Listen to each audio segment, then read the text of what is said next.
you can see that everything on the road affects how you take the corners and all that kind of thing. So it's pretty impressive.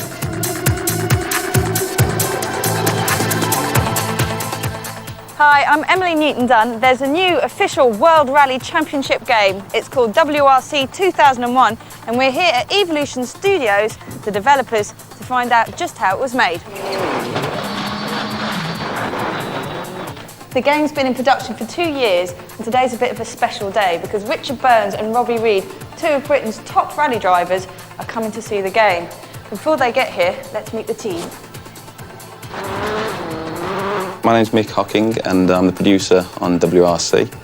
I basically handle the day-to-day running of the team, manage the deadlines, the production, publisher relations and the overall quality of the project.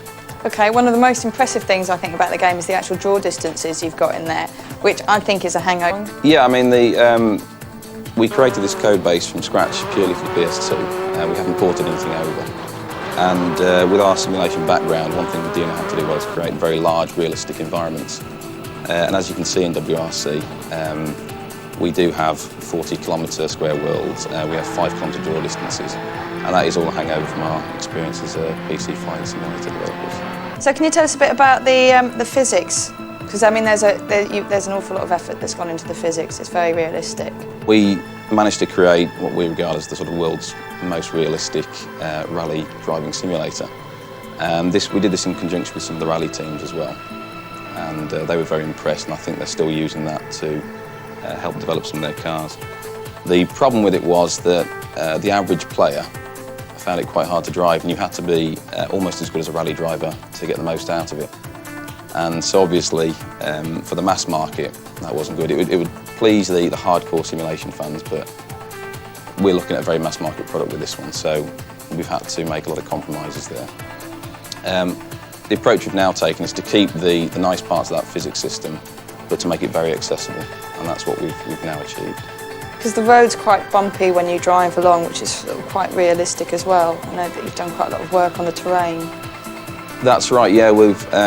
Most racing engines, if you look at GT3, they tend to have flat sides to the road and a smooth surface.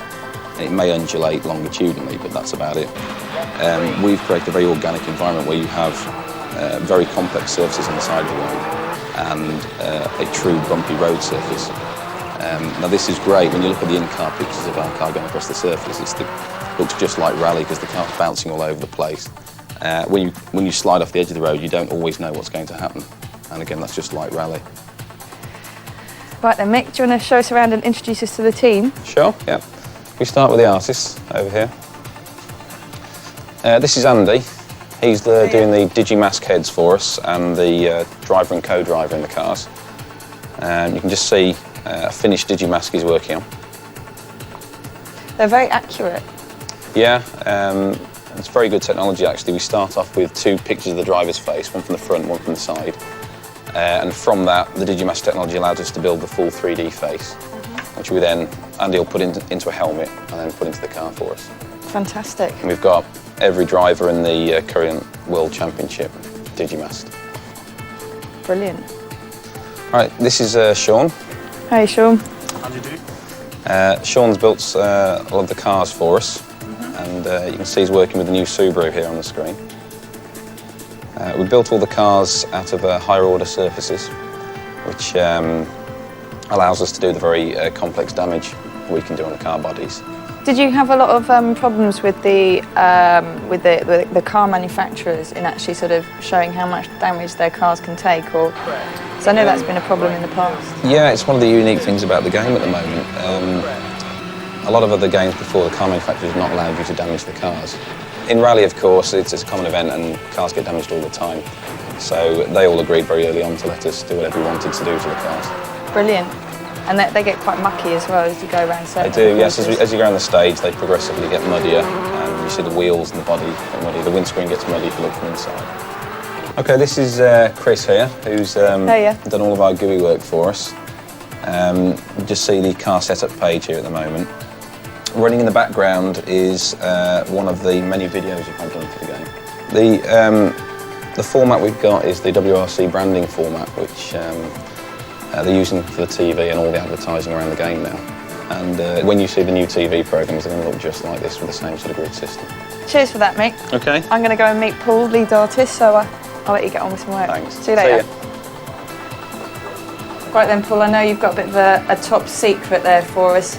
Can you tell us a bit about your programme Spline World, please?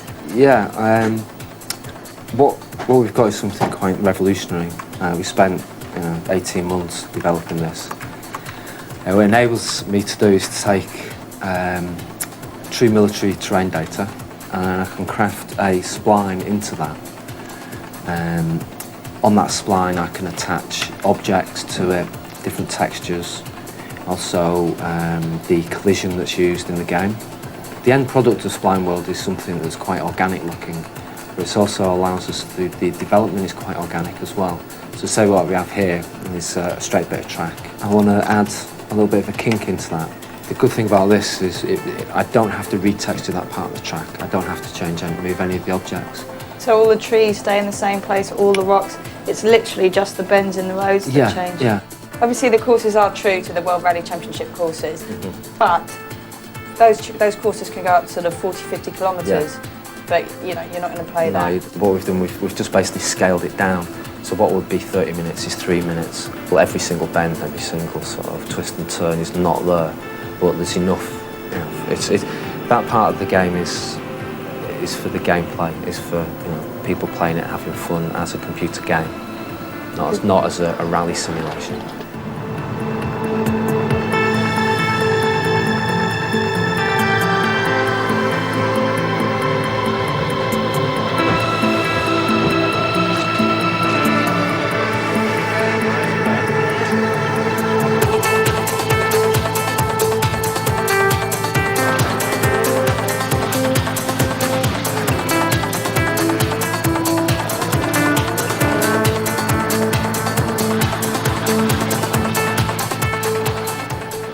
Richard and Robert arrived about half an hour ago. They've been having a look at the game. Let's see how they're getting on.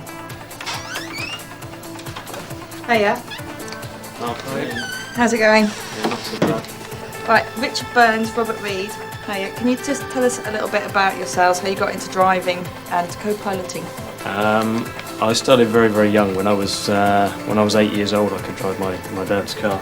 And when I was 15, I went to a rally school, a one-day course at rally school in Wales, and it's been my life. It's as simple as that. How about you, Robert? Yeah, well, there was a Scottish rally used to go past my parents' farm, and I just saw it and I wanted to be involved, and started doing a bit of driving, but wasn't very good. So I was much better at being a co-driver, and then hooked up with Richard, and here we are now.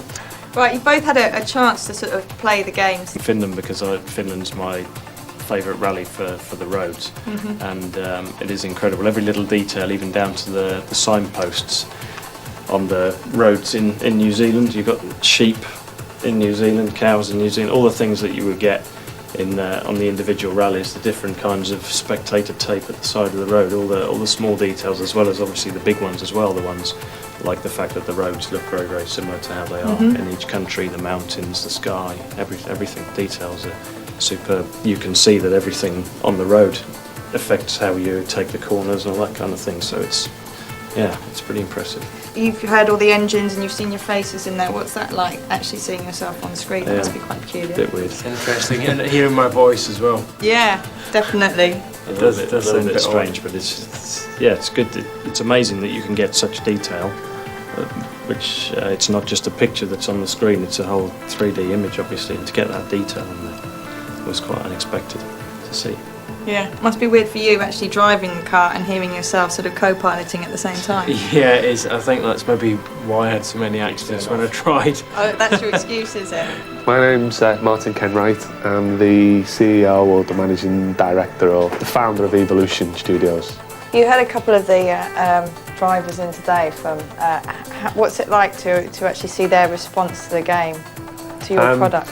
To have Richard Burns and Robert Reed come in today, most people who were into rally probably being but I was very bemused because it was kind of seeing them pick up these controllers and looking as confused as like a 9-year-old kid would, and thinking that how many children I would know now who beat these guys on this game, and they were getting so drawn into it they had to do a faster time next time round. But it was really, really encouraging just to see them, you know, be overwhelmed with them, to point out all the little things, the attention to detail. Brilliant. What about the future of Evolution? What's happening? I've not really had time to think about the future. We've all been so focused finishing this. The name, by the way, is the coincidence. You know, we do plan to, excuse the pun, evolve into greater and bigger things. We're going to be forming a few new teams. We're going to be developing the rally brand. But at the end of the day, we've got no real definitive, this is where we will be in 5 years. We all feel we want to be the best at what we do.